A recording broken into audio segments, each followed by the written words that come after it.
عندنا الفحمات الخلفية راح نفكها الآن ونغيرها إن شاء الله. متآكلة لفورد اكسبلور 2008. هذه الفحمات القديمة طبعا فكيناها. طبعا طريقة إخراجه عن طريق هذه زي شايفينه، نضغط ونطلع على برا من هنا، أو بمفتاح زي هذا شايفينه، تضغط هنا ويطلع معك.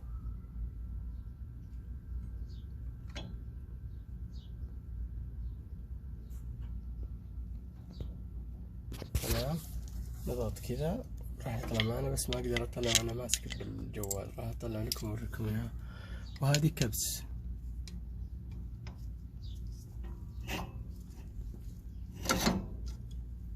راح اطلع الحين.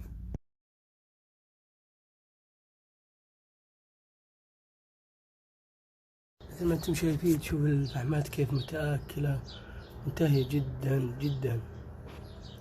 احاول اوضح اكثر. شوفوا، شفتوا هذا؟ وهي هذه اصلية تعتبر، ترى متآكلة جدا. وهذا الفحمة الثانية، شفتوا كيف منتهية.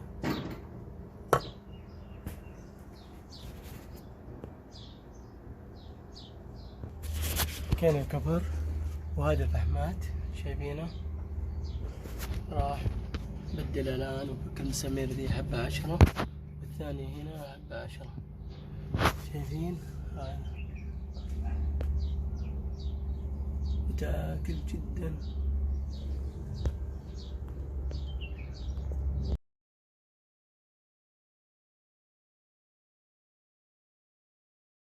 كذا نكون انتهينا من فك وتركيب واستبدال فحمات.